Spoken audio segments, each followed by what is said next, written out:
السلام علیکم ورحمۃ اللہ وبرکاتہ۔ بسم اللہ الرحمن الرحیم۔ سورہ نور کے تیسرے رکوع کی کچھ آیتیں، آخر کی آیتیں باقی رہ گئی ہیں۔ ان آیتوں کا بھی تعلق پیچھے کی باتوں سے ہے، یعنی جو باتیں 3 4 دنوں سے چل رہی ہیں عفق سے متعلق، اور اگر اس طرح کے معاملات آ جائیں تو انسان کو کیا کرنا چاہیے، اور جو ان چیزوں میں مبتلا ہو اس کے ساتھ کیا رویہ رکھنا چاہیے، اور اس طرح کی حرکت کرنے والوں کی سزائیں کیا ہوں گی۔ خاص طور سے آگے کی 2 آیتوں میں ان کی سزا سے متعلق یا اس کے متعلق کہ وہ اس طرح کی حرکت کرنے کے بعد اگر بچ کر کے نکلنا چاہے تو بچ کر کے نکلنے کا کوئی چانس نہیں ہے ان کے لیے۔ اللہ کے یہاں ان کے لیے سزا اور عذاب متعین ہے۔ جو لوگ دوسروں پر الزام لگاتے ہیں، پاک دامن مردوں پر یا پاک دامن عورتوں پر الزام لگاتے ہیں، ان کے لیے بچ کر کے نکلنے کا کوئی موقع نہیں ہے، کوئی چانس نہیں ہے۔ اوپر کی آیت میں فرمایا تھا کہ ان الذین یرمون المحصنات الغافلات المؤمنات، کہ یقیناً وہ لوگ جو پاک دامن بے خبر مومن عورتوں پر الزام لگاتے ہیں۔ محسنات کے معنی پاک دامن، غافلات کے معنی بے خبر۔ اب غافلات کا جو صحیح معنی ہے وہ ایک لفظ میں اس معنی کو ادا کرنا ممکن نہیں ہے۔ غافلات کا صحیح معنی یہ ہے کہ وہ عورتیں جن کا ذہن ہی اس طرف نہ جاتا ہو، یعنی ایسی پاک دامن عورتیں جن کا ذہن بدکاری کی طرف جاتا ہی نہ ہو، یا جن کا ذہن بدکاری کی طرف نہ گیا ہو، وہ غافلات ہیں۔ اور پھر وہ مومن ہیں، لعنوا فی الدنیا والآخرہ، تو ان پر دنیا اور آخرت میں لعنت ہے۔ یعنی ایسے لوگوں پر جو مومن پاک دامن عورتوں پر الزام لگاتے ہیں، اللہ تبارک و تعالیٰ ان پر دنیا میں بھی لعنت بھیجتے ہیں اور ان پر آخرت میں بھی لعنت بھیجتے ہیں۔ اب یہاں پر ایک چیز کی اور وضاحت کر دینی ضروری ہے کہ یہاں پر الزام لگانے سے مراد یہ نہیں ہے کہ قاضی کے پاس جا کر کے کہے کہ فلاں کو میں نے یہ فلاں جو ہے وہ زانی ہے، بلکہ بغیر کسی تحقیق کے، بغیر جانے ہوئے، بغیر صحیح صورتحال کے جانے ہوئے لوگوں سے اس طرح کی بات کہنا شروع کر دے، اپنی مجلس میں، اپنے دوستوں میں، اپنے لوگوں میں اس طرح کی باتیں کہنا شروع کرتے ہیں۔ معلوم نہیں ہے صورتحال کا علم نہیں ہے، کبھی کچھ دیکھا نہیں ہے، کبھی کوئی تحقیق نہیں کی ہے، بس زبان کے مزے کے لیے اور دماغ کی عیاشی کے لیے کسی کا تذکرہ غلط لفظوں میں اپنے لوگوں کے درمیان کرنے لگے، یہ بھی الزام لگانا ہے۔ اور یہ بالکل عمومی چیز ہے، یعنی عام طور سے آدمی اس طرح کی باتیں کرتا ہے، خاص طور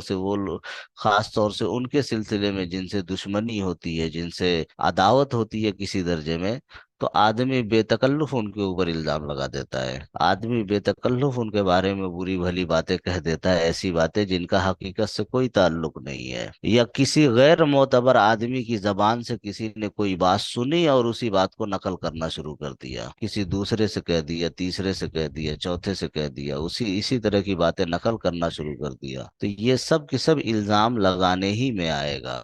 اور ان سب کا معاملہ یہ ہے کہ لعنت ہے، دنیا میں بھی لعنت ہے اور آخرت میں بھی لعنت ہے۔ اسی طریقے سے ایک صورت یہ بھی ہوتی ہے کہ ایک آدمی کوئی بات سنا ہوا ہوتا ہے، کوئی بات اس نے سن رکھی ہے کسی کے بارے میں، اس کا ذہن خالی ہے، اس کا بالکل بس سن رکھی ہے، اس نے ذہن کے دماغ کے کسی کونے میں وہ بات پڑی ہوئی ہے۔ ایک دوسرا آدمی آتا ہے اور اسی کے سلسلے میں کوئی بات اس سے کہتا ہے، اب کوئی بات اس کے سلسلے میں الزام تراشی کرتا ہے اس کے سامنے، تو اس کو بھی اپنی پرانی بات یاد آ جاتی ہے، اس کو بھی اپنی پرانی بات یاد آ جاتی ہے کہ ہاں فلاں موقع پر فلاں نے مجھ سے یہ بتایا تھا، اب یہ بھی اس میں کہہ دیتا ہے کہ ہاں میں نے بھی ایک مرتبہ اس کو سنا ہے۔ تحقیق نہیں ہے اس کی، جانتا نہیں ہے اس کے بارے میں، لیکن کہہ دیا کہ ہاں میں نے بھی اس کے بارے میں اس طرح کی باتیں سنی ہے۔ تو وہ جو الزام لگا رہا تھا اس کے ساتھ الزام لگانے میں یہ بھی شریک ہو گیا، اس کے الزام کی اس نے تائید کر دی، اس کے الزام کو اس نے قوت پہنچا دی، تائید کر دی، یہ بھی الزام لگانے میں شامل ہے۔ تو یہ چیزیں ہوتی بہت پرہیز کی ہیں، عام طور سے ان چیزوں کی طرف ذہن نہیں جاتا ہے، آدمی غافل ہوتا ہے، غفلت میں رہتا ہے، ذہن نہیں جاتا ہے، اور اس طرح کے بڑے بڑے جرم آدمی کر دیتا ہے۔ یہ بالکل عام بات ہے، خاص طور سے جب دو لوگوں کے درمیان جھگڑا ہوتی ہے، دو خاندانوں کے درمیان جب جھگڑا ہوتی ہے، تو ایسے ایسے الزام لگائے جاتے ہیں جن کا حقیقت سے